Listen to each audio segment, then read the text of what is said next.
Hello and welcome to Vermont Film Essentials. My name is Lincoln L. Hayes. I am David Metzger. Joining us again this week is our old buddy Devon Ewalt. He's coming on to talk with us about Terrence Malick's Days of Heaven. And before we begin, I will just throw it out there. Guys, I didn't like it. I knew it. I did not like it. I knew it. But that's going to make for a great conversation. I saw it on Letterboxd last night. I didn't like this movie. One star. I've learned not to look at his letterbox because I saw he gave 2.5 to Phantom Thread, and I was like, oh yeah. can't do this. Accurate. Accurate. Because here's the thing, guys. One component does not a movie make. This movie, 1978, his second film after Badlands, which was a huge success for him. He makes Days of Heaven. 3 years of post-production on this film. Not a huge success when it comes out. People applaud it. Yeah. Not a commercial success. Made like $600,000 more than its budget, basically. But wins Academy Award for cinematography. He wins a director at Cannes, I think. Yep. And a couple other accolades along the way, but really only the cinematography from the Academy there. And this is being my only viewing of it. I spent most of the movie asking Rachel, what?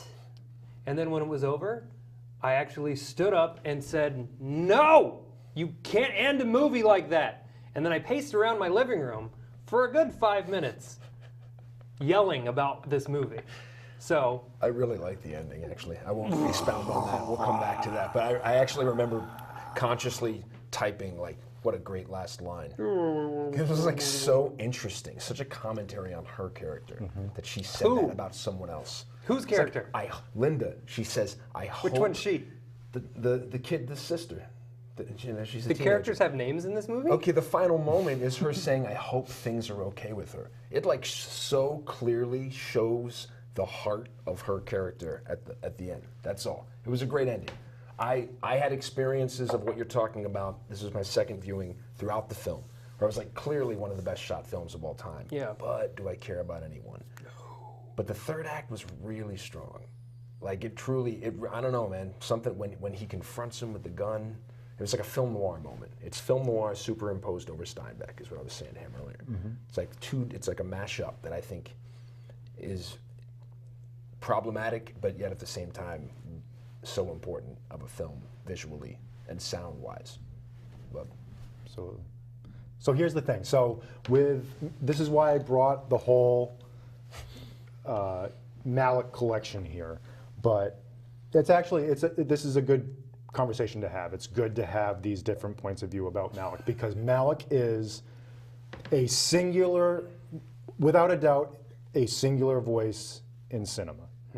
No other filmmaker, no other film will ever feel like this. Even when there's filmmakers who are clearly influenced by him, doesn't have the same flavor, doesn't have the same visual poetry that you get from his films. Having said that,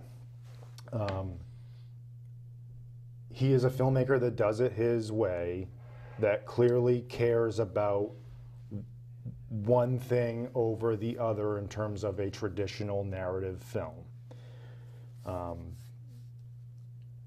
And I can say that, for me, like, I am awestruck by the visuals over anything else in his films, with the exception of Badlands and Thin Red Line.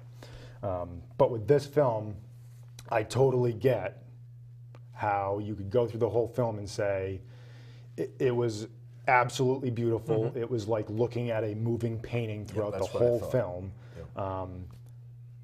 But I don't know if the story truly connects or is truly there. However, on repeat viewings and in trying to, his films have like this, it's like even when you watch them and you don't get it, at least for me, it's like I need to shut something off and turn something on in order to get it, because I need to get to the bottom of what is so great about this. Right. And this is gonna be a long explanation as to how I feel about Malick as a filmmaker. But it's like if someone is climbing a mountain, and they're climbing a mountain, then they're putting down those markers, okay, so that the rest of the crew can follow up, and so he can find his way down. So the rest of the crew is us. We're the audience. So in Badlands, it's his first film. So every mile he's putting down a marker, right? And it's got a traditional narrative that you can follow along with, even as it has his poetic excursions. Days of Heaven, it's a little bit more far apart. Maybe every 5 miles he's putting down a marker. There's a story there. There's characters that we can follow. Thin Red Line, it's a little farther back. And then we get to the Tree of Life, and it's like, I'm not laying them down for you anymore. You've got to figure it out for yourself. I'm out. This is maybe his most audacious, as far as just like, I don't care anymore. Without a doubt. This is who I am. Without a doubt. But even still, it's like, even when Badlands and Days of Heaven, you can arguably say have traditional story structures to them, they are still his mind, his philosophies, his poetry. Well, also more like just like normal, quote unquote normal films of like the normal way you would present a narrative within a visual structure. You know, like Badlands to me is like Tarkovsky's answer to 2001 as far as Bonnie and Clyde goes. I feel like it's him saying, okay, Arthur Penn did it his way, of like this way. You know what? I want to tell a similar story, but seen through a more poetic landscape. You know, and Tarkovsky has to be an influence on him. I mean, I don't know if they were really separated, but yeah, I mean, but you know, yeah, I mean, just celebrating the poetry of visual cinema. Amazing. Interesting you bring up Bonnie and Clyde, because there's kind of a Bonnie and Clyde feel to this movie, which I also didn't like. So watching that and like making that connection, I don't remember what it was about Bonnie and Clyde, but I just couldn't connect with it. There was something about just the way that it was shot and the performances I felt were, I don't know. I just remember finishing that film and going, not for me. But this film, Rachel and I were both watching it, just like, phone. So you know how I feel about the written word and the script. Yes. And the script is the king, and the thing is the script. Yes. This was like watching a book. Well, he is known for. It's all there on the page, and you're seeing all of it, and it's just like, let's get to that's something. the Antonioni part of it, though. Honestly, it's the same thing I felt when I watched La Ventura. I felt like, what is going on? I didn't understand what was going on because it was so new to me. Even Godard, as abstract as he was like, you could like, you know what I mean? You could sort of get it. It was like an anarchy in the story. But like, this was like, wait, what's happened? Nothing's happened. It seems like nothing's happening. Once you realize the seems like part of it, that's when you start examining it for what's actually going on. You know, he breaks so many filmmaking rules making this, that as someone who's trying to follow those rules to become a filmmaker, it feels mildly insulting that this has so much praise, because I thought about it today and I was like, if I had made this film and I submitted it to a festival, it would be declined because they would say, I mean, look at what Kent did. Not even in the same ballpark as Days of Heaven, but you know, we took a chance. We went for something a little more atmospheric, and the criticism was, we don't know enough about the characters. We don't know what's going on. This is even less so than that. Like I just said, I don't know the characters' names until I read the Wikipedia. Sam Shepard's character doesn't have a name. He's if you the look farmer. Him up, it's the farmer. Right. Talk about an overt form of making it like an allegory. You know what I mean? Like I'm not even make it an allegory. That That's my thing. You know, make it man, woman, farmer. But instead we have It's a visual allegory. Sure. Him talking about broken rules made me think of Buñuel. Because if you think about Buñuel from Andalusian Dog to all throughout the career, it's like he spawned filmmakers like Lynch, things like that, where it's like he knew how to make a regular film. He didn't care about making a regular film. Right. It's like, I don't care about what conventionally happens in a film. And you're You know, talking, yeah, and you're talking about a time in American cinema where, you know, it's definitely not like today, but like everyone was more in tune with.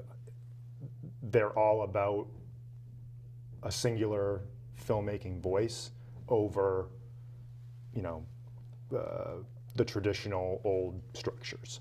So when a film like this comes, like just to answer your question about the festivals and everything, like I think there's no doubt that people can be mesmerized or tranced by the visuals and just the fact that, you know, I am watching a film that is unlike any film that I've ever seen, and perhaps that can take away from the issues I may be having with not being able to follow the film as structurally as possible. But with that, like he is known for, and actors have spoken about this, and some of them, you know, vehemently, because they're like, I signed on for a script, and I read the script, and the script was a story, a traditional story, you know, follow the characters along, and then he's known for just, when he's on the set, whatever, I think I know what the story is, but I'm chasing this thing. Right. And you get that with, you certainly get that with this film, where it's like, there's a story from The New World with Colin Farrell, and he's like, you know, I'd be doing a scene, and he'd be behind the camera, he'd be holding the camera himself, and he'd be on me, and I'd be saying my lines, and then all of a sudden he'll go, oh my God, it's an osprey, and he'll turn the camera and he'll shoot the osprey and forget about whatever it was he was doing. And he's like, if it was anybody else, I would be furious. I would be, you know, I would, my ego would get the best of me, and I would want to, you know, kill him because of what he's just done to me, or making me feel like I'm not as integral to the story as the osprey. But you see his films, and it's like, I get it. I get it, but there are plenty of films that I enjoy that I can turn off some aspect of my brain to enjoy them. Fast and the Furious series comes to mind. Just action movie for the sake of action movie. You don't really care what the story is. The dialogue's not important. I'm watching the visuals, and I'm entertained by it. The visuals of this are stunning. There are shots that are absolutely beautiful. The one that really stuck out at me was there's a shot of Richard Gere, and he's near a shed, and in the background you can see the farmer's house, perfectly framed between the two buildings, and I think it's like a fuel pump or something. And I was like, that is a beautiful shot. That is a very well-crafted shot, and it's telling a story, and seeing the farmer's house in the background all the time. He's always there. He's always present. The authority is always nearby. You're never free from anything, and you're constantly under whatever. But that wasn't enough for me with this movie, and I've, you know, there's a lot of art house movies, and there's a lot, we watch a ton of them on this show, where if you were to take away the poignancy of Seventh Seal, it could feel like this. We were just like, what am I doing? What are we doing, guys? And this just, it needed one more thing to hook me. Because as I'm watching it, I'm seeing all the things that I should like. But I just can't, I can't get any ground on it. I have to link back to your last comment about the osprey. He has a predominant theme of man versus nature throughout his films. And it's a driving force, and sometimes it outweighs narrative or the need for any, and sort of the farmer being the only one that's not revealed is sort of a clue to, I care more about this than you guys feeling things about people. right. Because this is more important than people. Right. There are two scenes in which he follows that immediate dramatic moment with animals. Okay, when Sam Shepard sees them kiss, he goes into like a pit, almost like what's the biblical character, that Joseph, that is in the pit. Like he is, that's one of the most like biblical moments in the film, and he is just has this anguish, man. It's incredible, and anger, and then he follows that with these buffalo running, and he has Linda kill a grasshopper, which is sort of a predecessor to the plague. Yep. So it's this symbolic thing, and then later he follows. I think it's the murder of Sam Shepard with these white horses. I mean, it's these dramatic human choices being made, and then it's like, but are you forgetting that like all this is happening around you?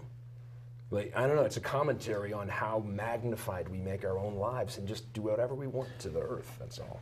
It's hard to, especially when you're trying to, when you're trying to convince someone who didn't respond well to the film, like what the worth is and like, you know, what the artistry is. It's hard not to use words like tone poem. It's hard not to use things like, you know, these things are illusions. These things are, you know, symbolic. You know, and it sometimes it can sound very like, you know, hoity-toity. You know, you Old don't school get it. nerd. So, Yeah. but you know, I do think that there's an organic flow to his films once you're attuned to them and you see what he's trying to do, and he's not giving you the traditional things. You know, like if this was any other film, it's, you know, I guess it's a romance in the way that Legends of the Fall is a romantic, you know, drama. Right. But he's not going to give you those things that you are used to or want from that type of film. He was He going certainly in does his a great own job direction. of, you know, getting around any expectation of what you think you're going to get out of a film. Right. Which is at times frustrating as the viewer, because you're like, I want this to make sense. And he doesn't want it to make sense. It feels like poetry like that, where the horses and all of these shots and the close-ups of the locust and all of those things that if you were to read this on the page, it would go A to B to C to D. It would have a through line. But since he has this kind of disjointed juxtaposition themed, you know, feel to the story, you kind of just have to take even a further step back to recognize that you are watching a movie on a screen, and you shouldn't get too wrapped up in it, because then you're going to get lost in the shuffle of what's happening in the story. So that's also hard as a viewer to be like, okay, I really have to remove myself from the story even more so that I can see it as a piece. Like, you have to look at it as a whole thing. Right. Which is difficult on first viewing. Subsequent viewing, sure, I'm sure that could be something that you could analyze, and you can, it's almost like the concept of like a deity being able to see all of time at once. Just being like, all right, there it all is. That's kind of how you have to look at this film, is like from God's point of view on this whole story. And there's moments of like the beauty and the poetry, and then there's the violence and the fires and the death and rebirth and all that stuff. I was just going to say real quick that, you know, I notice there's definitely like a moral kind of argument being discussed of, you hear Linda say that we're all half devil, half angel, and it's like these things, so is this sin or is there evil, all these questions being asked. And when Richard Gere is finally shot, it felt very much like Bonnie and Clyde, when they were just ruthlessly killed by these police with no remorse whatsoever. They've been turned into killing machines without asking why, without trying to, they're not asked to look, it's the detective's job to look at the panoramic view of the crime. It's the policeman's job is, what, you're running away? You know? Yeah. And so I think it's the, you know, when he falls, it's Terrence Malick doesn't have anyone do anything without a camera that doesn't have meaning. Right? Everything. So when he switches to it under the water shot of his face going out, it felt like he was being baptized, and I felt like he was being forgiven for his sins. It was a commentary on, I don't know, man. It was definitely, I really felt it. I was like, it was just so jarring, right? Especially because his it was a sins Tarkovsky moment. have been self-defense. Like, he's not a villain by any means. He kills the foreman or the supervisor accidentally, which isn't even entirely clear that he's dead. He just hits him and he falls down. But it almost looks like he's like reaching up for his head, and then he runs away. Right. So you're like, all right, well, he ran away from that. But at the same time, there are plenty of people around who are like, yeah, he came at you.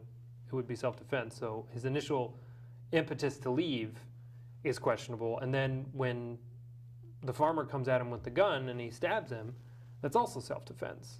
So I can definitely see like your character, man. the baptism. Northland, to be honest. Yeah. It just makes me think of that, like when someone. I remember someone at the question, answer was like, "Oh, he's a bad guy." I'm like, I didn't get that vibe from your main character. You know what I mean? Yeah. And it's sort of that thing here. It's like, okay, maybe he's made some mistakes. Right. But when Yeah. you help someone if they needed it, Right. that's the question you got to ask, and that's where you look at getting into heaven. It's called Days of Heaven, for God's sake. Yeah. And look at the tone of the film post this dream world.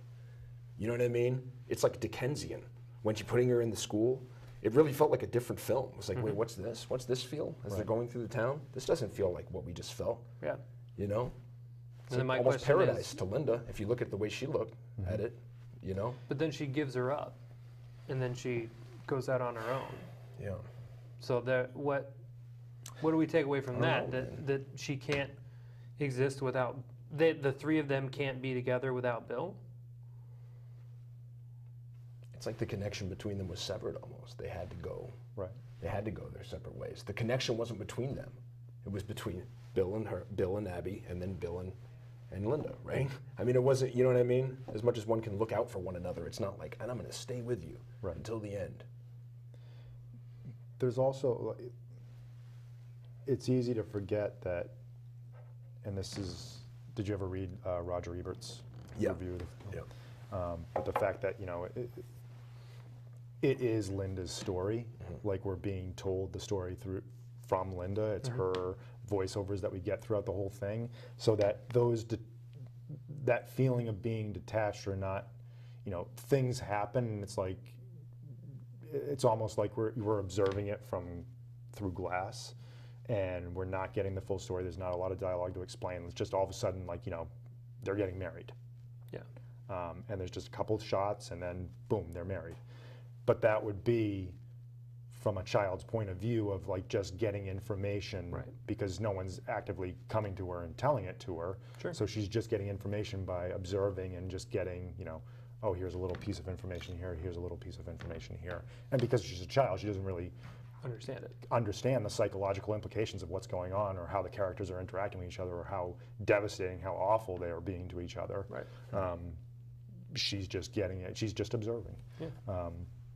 So there's a little bit of that. Like I feel like there's always like this in all of his films. There's always these dual characters. There's the character that is narrating the story, that we're following the story through, and then there's, quite frankly, Malick as the philosopher, and he's like the kind of like the godlike figure of like giving you these symbolic biblical allusions. I just had the thought that this film is like watching it through Malick's pensieve from Harry Potter, of just like you're getting these little wisps of the story and just the little pieces and the fragments that he remembers. I think it's a bit like Gatsby. If you look at like Nick's character compared to Gatsby, it's like a much different. It's like it totally changes the tone of the novel. Right. If it was first person. Right. So it needs this sort of like just like ambivalent observer that can like, so we can see it, almost like we are we are that character. And we're just taking it in as it comes, and it's not, we're not. If we were being told the story through Richard Gere, it would be a completely different story. Exactly. Right. Just as like if we were telling it through Brooke Adams or from Sam Shepard. And, there's this love triangle that's going on that seems odd, but it's detached because, I don't really know if Brooke Adams develops real feelings for Sam Shepard or not. There's scenes where it felt I feel like it, she to be does. honest.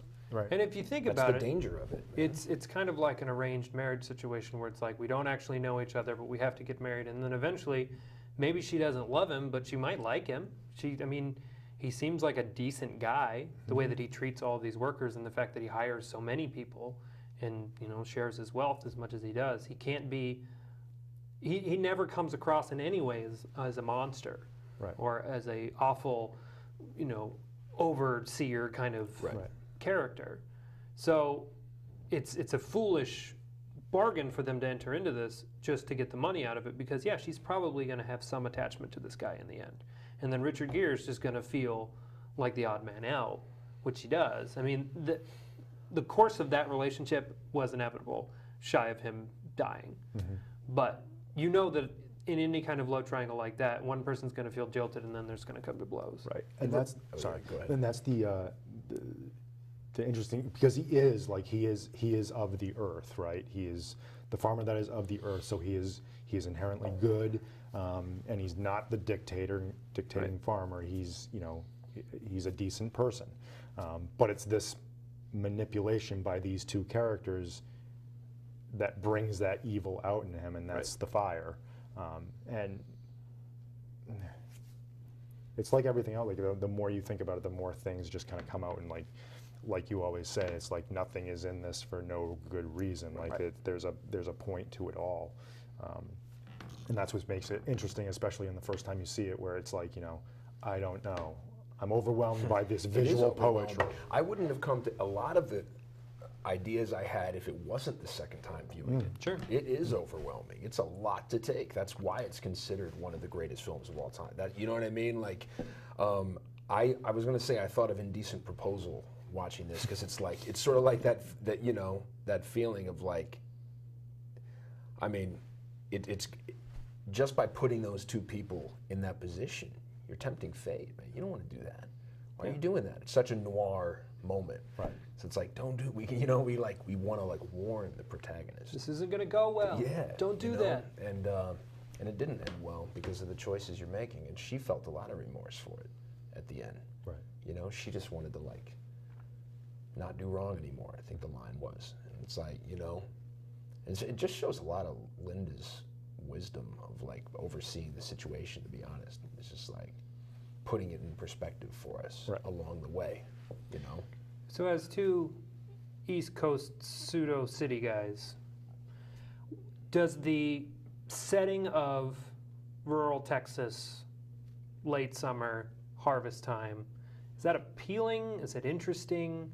Are you intrigued by those visuals of seeing all the crews out there cutting the wheat, doing all that stuff? Faulkner, so I've always kind of loved that setting. Right. I've always been enamored of it. That's all. Aesthetically, I mean, it's just the richest, most beautiful. I mean, that's why I love the landscapes out here, and I feel like if I lived there, I would just never have my camera anywhere else but by my side and just want to go around and just shoot it all. I asked that because I spent many summers doing just that, harvesting wheat.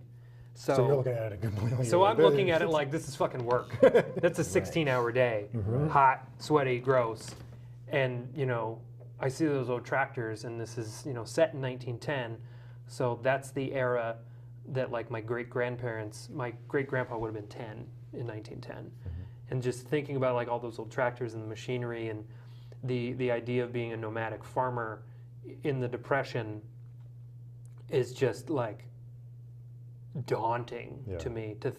And it wasn't in any way romantic for me, because it was just woof, that is a hard life that they're living right now, and for $3 a day, which was probably a lot of money in 1910. And I think because of that, I know that I have a romanticized vision of that time, that era, that look, that feel. The same way of Field of Dreams, the way I look at that. But everybody does, unless you're a heartless monster. But wouldn't it give those moments of romance more power? I mean, if you think about if you're dealing with all that, you would actually the moments would mean more. When they're having a hoedown and things like that, where it's I don't know, because it's such a sharp contrast to your everyday existence that it almost becomes more romanticized to even yourself when you have these moments of joy in between. You know what I mean? I mean, anytime you think about the Depression and things like that, any opportunity for levity and fun was like a cup of coffee. Welcomed and lauded. But because it's the Texas Panhandle, there's not even any trees, there's no shade, there's nothing out there but wheatgrass and buffalo. I would say that the hardship was glossed over a little bit. I think we could have felt the hardship a little more in a different director who wanted us to feel that. But for some reason, Malick didn't want to focus on that. He wanted to focus on the beauty of the landscape. And what is the time frame of this film, too? When do we start, when do we end? because How they're, long is Bill gone? We don't even know that, Right. do we? yeah, I didn't even realize that he'd left, and then he shows up with a motorcycle, and I was like, Right. oh, time has passed. Right. But we have them cutting the wheat, and then it snows, and then they're picking up the wheat. So At least over a year and a half. Right. I mean, is it? Because it feels to me like one season. That's what I felt like. It felt like one full season, like we got from. I mean, it's got to be like the early fall. July. how quickly did they get married, though? Like, honestly, that happened so quick. I was like, wait, what? They're married? Oh, yeah, 'Cause okay. I forgot. Yeah. I was like, it just did. When did that happen? It could not have been on the screen for a long time. It's one very quick scene. And those are the frustrating things. It's like, and this happens in the New World too. It's like all of a sudden they meet and then they're getting married and then she's whisked away to another to Europe, and it's like we don't get a chance like in traditional films to kind of sit with something and experience it and get the information. He's just off and running. Like it's like, here's that. Don't worry about that. I'm off on this thing now. Right. And don't, whatever. Just catch up.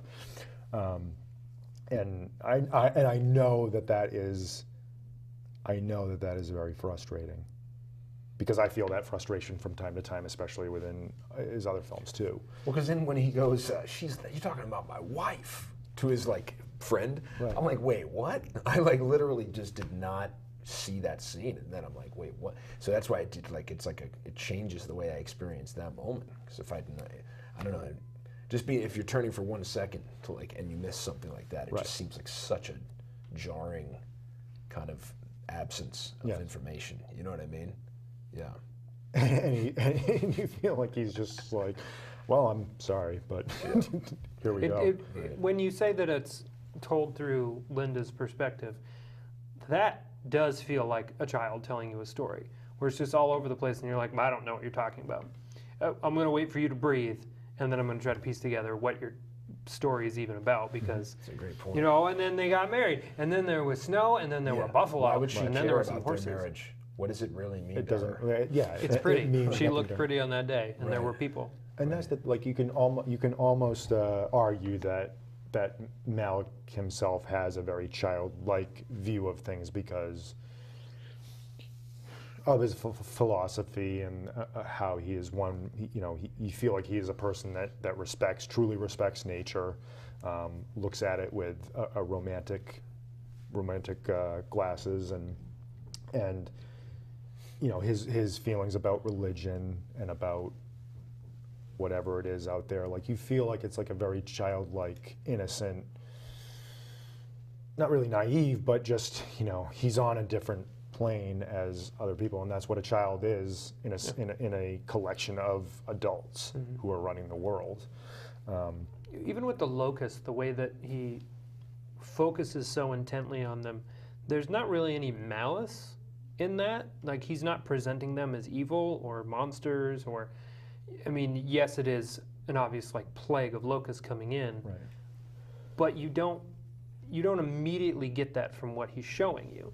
Like, he's not, zoom in on them and they've got little pinchers and it's just locusts eating, or they're flying in and Right. they're just there. It's like weather.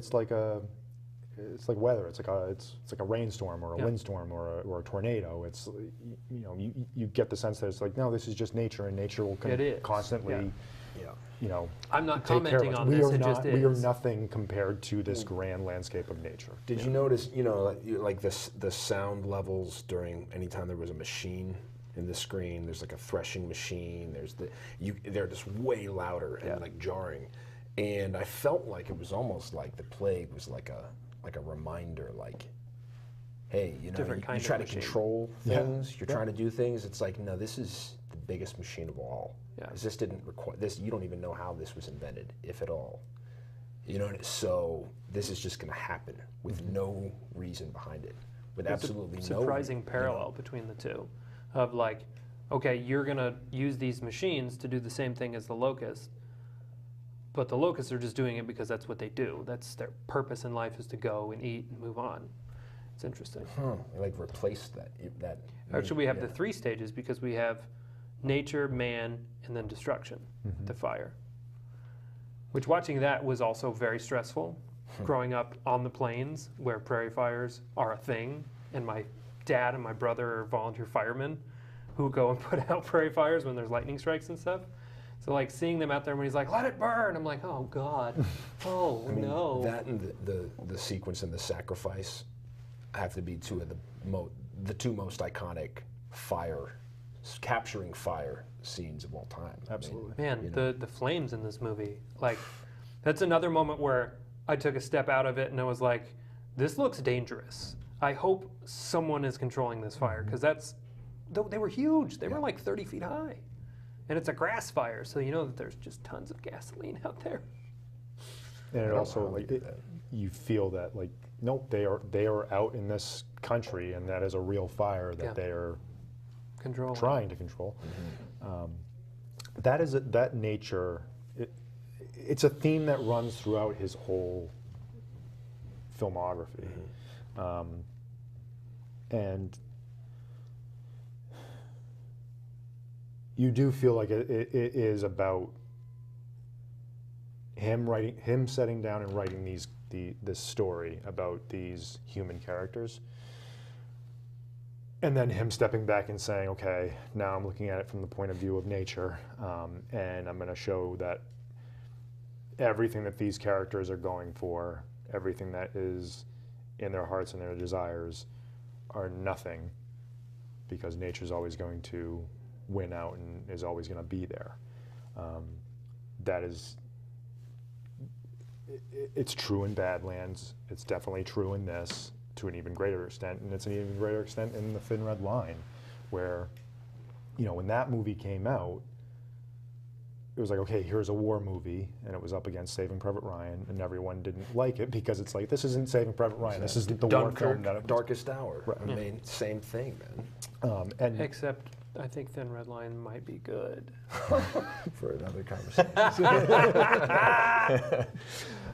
20 years removed between those films too, which I think is like worth mentioning, because it's like, I think he produced during those 20 years, but. so he makes Badlands in '73, this film in '78, and then not until 1998 does he make The Thin Red Line, and it's just. I mean, he must have been dissecting that novel for a good amount of that time. It's like Kubrick, same thing, with how long they would take to like really wrap their heads around an idea with thoroughness. You know? And my question is, how do you make money doing that? Like, what do you do? Like, is he just working in a bookstore or something? But still, how do you live? That's what I want to know, because I would love to just take 5 years and focus on a project. But how do you do that? How do you logistically do that? Is it, get enough people to believe in you so that they'll donate things, or I don't know. You know, it's like create a collective of people who believe in. Or is he married to someone who has the income to just be like, all right, be a creative? How did Badlands do as a film? I mean, Badlands hit like a shot. Like, it came out in the same time that Mean Streets came out. So it was like, here's these two, completely different, completely like these angry, fiery films that just hit, and it's like, it was like an announcement to everyone. It's like, here comes Martin Scorsese, here comes Terrence Malick. With Martin Scorsese, it was a little easier because then he'd make Taxi Driver and then Raging Bull. But with Malick, it was like, it was an event when his follow-up came. And again, that's where kind of the split came, where it's like, the critics are saying like, oh my God, it's the most beautiful film ever made. And the audiences are just like, what is this? It's like when Dennis Hopper made Easy Rider, everyone had expectations about what kind of filmmaker he was going to be. And then he makes the last movie and everyone's like, this movie sucks. You're a hack. Yeah. It's like, well, you know what I mean? It's it's always an interesting choice to see what the follow-up is going to be. Yeah, and to see what people respond to from Badlands going into Days of Heaven. And obviously you have expectations of people, and Jordan Peele's going to go through the same thing. He just won psyched to see the Academy Award for writing Get Out after being nominated for Director and Best Picture, and his lead actor getting nominated for Best Actor. the pressure is on for his sophomore film to be a success. Think of the pressure on Richard Kelly. Yeah. Donnie Darko was one of the most original, coolest debuts we'd ever seen. And It was arguably super what weird, is this too. going to be? What's this next? Yeah. And was it Southland Tales? Yeah. I mean, talk about like trying to do too much. There's like glimmers of brilliance in there, but overall, it's pretty much a failure. You know. And then you have The Box, Right. which is He many was- years He really later. never made And you're his just like, next great film. What was it that was so iconic and so able for the audience to glom on to Donnie Darko that he hasn't ever been able to capture again? Right. And it's weird because like the issues that Southland Tales has, we're going on a tangent. The issue that Southland Tales has and The Box has like are issues that could have and are present in Donnie Darko. There's Sure. there's this very strange narrative that's going on. There's this metaphysical thing that is happening that some audiences really couldn't, but it hit at the right time where it's like It became like a people cult classic. Yeah. in our generation and of our age saw that film and was like, oh, this is our film. So that is what happened. I really hope that the same thing doesn't happen to Jordan Peele. I don't think it will, but Yeah, I hope not. He is way too aware of what's going on. And I loved it in his speech. He talked about how he had picked it up and put it down like so many times over 5 Well, that years. was like 'cause he's advice just like, to Yeah. screenwriters. Absolutely. Keep working your on it. movies. You will Get it you will realized. find the way to tell the story that needs to be told.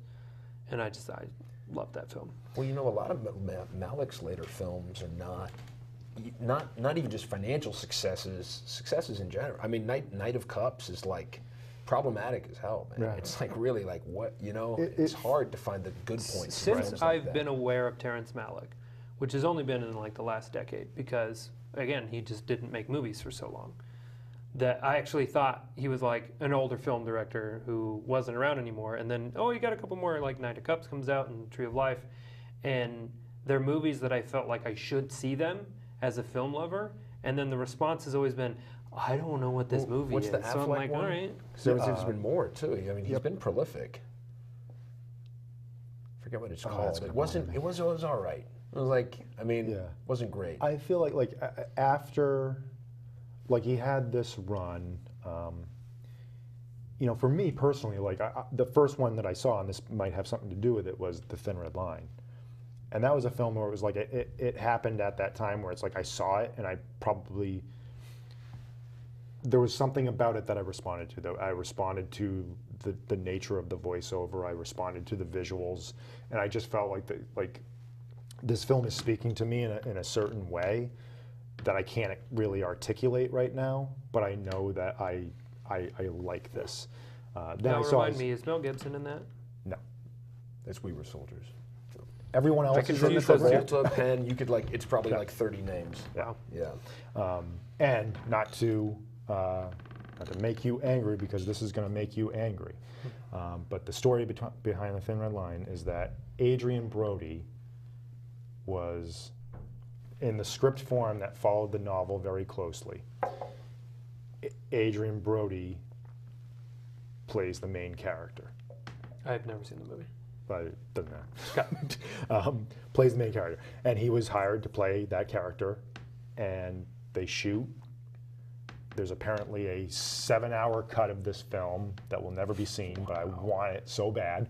But like everyone's in the film. Yeah. And in the editing, as with all of his films, he's like, you know what? I don't care about the script anymore. I don't care about the story. I want to tell the movie that I want to tell. Adrian Brody's character is cut down to 2 scenes. It's not his movie anymore. It's not his story. That's insane. It's got to be rough as an He actor. doesn't find out Until the premiere. until the premiere. See, now but that's so Malick, isn't Right, it? He's like the right. J.D. Salinger of like filmmakers almost, where it's like, I'm just going to be so uncompromising that I don't even have to do the service of that to like let an actor know, like, hey, And that's And I get like everything in my Malick is a filmmaker to me. He's probably one of the of my top 5 filmmakers that I love to watch. I love to watch his films. I love to soak up everything that I can in terms of influences. But unlike the other 4 filmmakers, he is the only filmmaker where I can say, like, I don't agree with anything that he does. I can't do what he does. Yeah. But I still have that response to it. Sure. You know, I can see It's like that David for O. sure. Russell, you know what I mean? Yeah. It's like, how can you agree with some of the things he's done, you know, reportedly done? Yeah. But doesn't mean that Three Kings isn't a brilliant film, or any, you know what I mean? So it's like, and that he's not a good director. So it's tough sometimes to separate the Yeah, I mean, artist from their we actions. talked about that you with know? Polanski too. Yep, absolutely. But even the from difference with those guys is personal life to creative life. Right. All we know about Malick is his films. Like he's not a public person from what I know. Like he's just kind of he comes out of nowhere with this movie. You see it and you go, I don't, and then he's gone again. He's like a ghost or a phantom. But people want to work with him. The star power, that's his key. Yeah, The star power. He'll He got get Martin people. Sheen in his first film, for God's sake. he will get people in his films, Is and it then they'll Sissy go see Spacek? him and scratch their Is heads. it Sheen and Spacek? Yeah, Yes. I mean, come on. Yeah. That's, you know, like that's how you start. and On his then- first film. Right. Yeah. So, yeah. And you know, I just like even aesthetically, like I couldn't imagine sitting down writing a screenplay oh yeah, and then going to the set and saying I don't care Right. about it. Like I just couldn't do that. I know I couldn't do that. I care about the screenplay too much to do that. And you can see it in the results. Some of his films, quite frankly, for me, just don't work as well as the others. Right. But I can still see him. I can still see that filmmaker that makes those decisions, and it works for him. Like, you know, so by the way, like these are just like everything you want in a filmmaking DVD package or Blu-ray is in there, and there's so many. He doesn't do any interviews, so there's nothing from About him him, in yeah. this. But it's like every film is broken down by like the editors, the production designers, and everything, and they all tell their stories about working on the film and what it is. And the best ones are with the editors because they're just like, you know, they'll be editing the film, they'll go home, and they'll come back to edit some more, and they'll be like a 13-year-old kid at the editing bay editing the film. And the editor will be like, who is that? What's going on? And he's like, oh, I just met him, and I thought he would have some good, you know, thoughts about the film, so I just let him go at it. And it's like, those are the things where the editor even says this, is like, those are the things where it's like, you have to let go of your ego. You have to let go of the way that you think everything should go. And Can't you do just it. you just have to give everything to him. can't do it. And there's so I don't many have that things- much trust in anyone. I know. Anyone. But see, to Malick, it's about letting go. Right. It's about something in that. Oh, that was meant to be that moment because this perspective was brought into it. You know. And what's dangerous about the way he makes films, or just like thinking about filmmaking in general from his perspective, is like there's such an arbitrary precariousness to the image, Yeah. in the sense that like I can't even tell you, and I just watched it recently in preparation, but I can't tell you the opening shot and the closing shot. It's the same thing for the Thin Red Line. It's like it has no beginning or end. I can tell you the opening and closing shot of this film. The opening shot is a very loud factory, lots of clanging and banging. The closing shot is the two girls walking down the train track because she says a line that in no way could be the end of a film, and then it's credits, and I went, what? See, I love that last line was the end of the film. I don't know, man. I have some trivia I want to get to before we run out of time. I like loaded last lines Yeah. that just hit you, And you're like, just yes. like, whoa. Yes. Well, because I can see how it could drive someone crazy. Because you're like, she just met this other girl. Who cares about if she's doing all right? Yeah. But I think it's what it shows you about the person who's been telling us the story the whole time. Right. And then upon Selflessness, researching man. it, She's a good person. learning that he added in the narration in post-production, and it was improvised. I was just like, What? Why did you write a script then? If your voiceover is going to be improvised, to me it's a disservice to the people involved to be like, I'm just going to make it up at the end, and please edit that because I didn't mean to say that. Sorry. That last line means there's hope for her. Think about the adults that have been examples in her life and the things they have done and that they answered for to an extent. And I think it's like there's hope for her because you know what? She cares about people. And and hopefully she's going to make the right choices. I don't know. It's just, I think it's it's just in the ether. It's not like framed, you know what I mean? Which is his style to do that. I mean, the movie does feel like we just stop watching it. Like the story doesn't end, we just stop watching it. He turned the camera off. The timelessness that you were talking about, where like he's not like this is the beginning of the film. It's like, no, you're just turning your eye on it at this moment. Right. It's been going on the whole time. Right. And it will go on, you know. And any other time, like this would be a cop-out example, but it's like, it really is like just walking into a museum and looking at paintings and just, you know, And then leave. Here's what this means to me. Here's what this means to me. They're all different. They all, you know, whether they tell a story throughout the whole thing is irrelevant. It's all about your personal response to it and your emotional response to it. And so many of the images in this film is that, like, you just see those images and you're just like, wow. Like the locust scene and the fire scene in particular, it's just, this is happening. Here it is. Here's what we're showing. What is it? It's all of you. And some people, and sometimes this is me too, watching his films, is some people just don't want to do that or experience that. They just want to, like, where am I? Right. What am I being told? What does it mean? But his films are known for just causing that split within the audience of just, you know, whether it either means something to you and you get it right away, or it doesn't, and it's frustrating. And I know that it's frustrating because I'm married to a woman who this filmmaker frustrates. All right, few trivia things. The majority of this film was shot exclusively at magic hour, which is dusk and sunrise. Which is a misnomer because it's not an hour. Well, yes, it's 25 minutes. Yeah, but it's best. magic hour. The locust swarm was actually achieved by a helicopter flying by and dropping peanut shells, and then it was played in reverse, and the actors were directed to act backwards. So that's kind of interesting.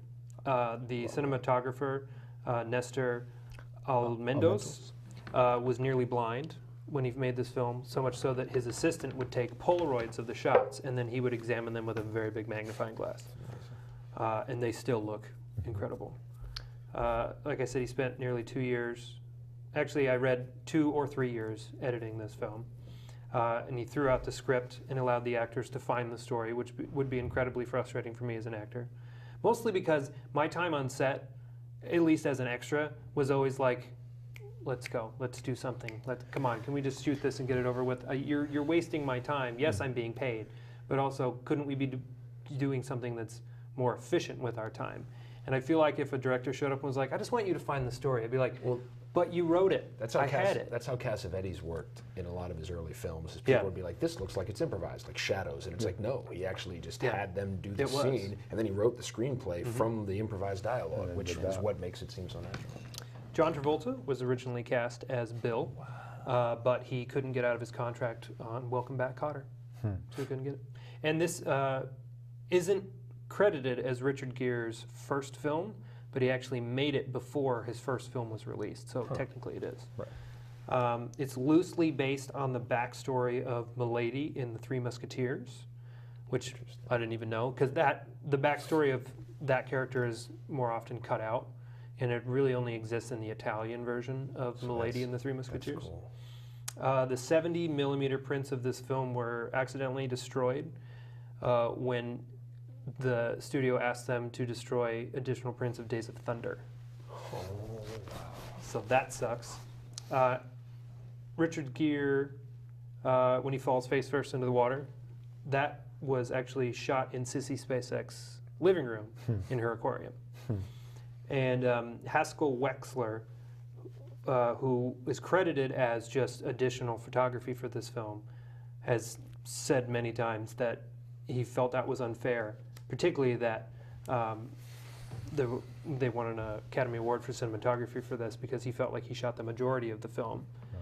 He worked like 19 days on it. He was and one of shot the greatest cinematographers of all time. He was reading through his One Flew IMDb Over the list. Cuckoo's Nest. I mean, The Conversation, some of the best shot films of all time.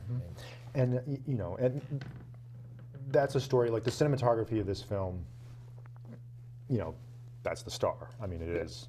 But, you know, Nestor Almendros, he sets up this situation. He says, I know exactly how the look that you want to achieve. Here's how we're going to do it.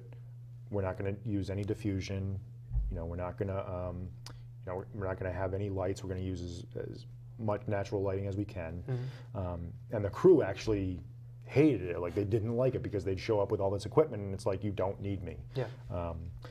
And then Haskell Wexler has to jump in. And it's like he studies with Nestor, and Nestor tells him exactly what to do.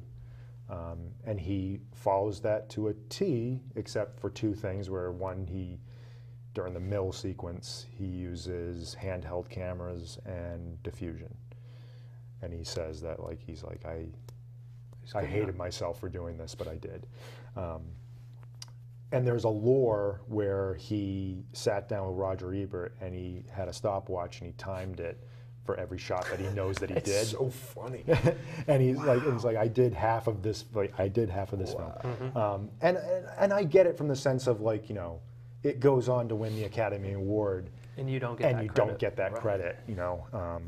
I mean, even if it was Nestor's vision Right. and ingredients for said vision, Right. if you helped make that dish, you helped make, like, don't act like I cooked this. Yeah. Like, no, Yeah. I cooked half of it. Right? You would You put probably get salt on mad. it. You wrote the ingredients, Yeah. but that doesn't mean you cooked the whole thing. Right? Right. I mean, A divisive film, Days of Heaven. It is. I'm glad that I've finally seen it, because now when you talk about it, I actually know what the hell you're saying. And probably one that you really do have to study and think about and sit with it for a long time and really go through scene by scene and visual by visual and see how it all pieces together. But having seen this, as an actor, I don't know if I'd want to work on a Terrence Malick movie, because I don't know if my 30 days or 48 days or however many days I work on it, if that work is going to show up in the movie, or if I'm going to get Adrian Brody Right. and show up at the premiere with my whole family being like, look, I'm a star in a Terrence Malick movie, and then have two scenes. that's a good point. And you can. I mean, there's both sides to it. Like, there's interviews in these things where it's like, you know, I know that as an actor, someone would be frustrated with this, but, you know, I would do it again. I would completely sign up again and do it. And you want to work with those actors who do want to do that. And it's not even a commentary on the actor. It's just like, what are you willing to That being said, if the sacrifice? process felt rewarding doing it, Yeah. then yeah. If I felt like It I might be was worth giving the good gamble work, of like maybe I'll be cut. if I was like, oh man, I really felt like I was emotionally invested in this movie, then the work should then speak for itself. Because there are lots of projects that you work on as an actor where you're just like, well, whatever. But some you're like, no, I want to work on that. You just hope that the work you put in translates to the final product.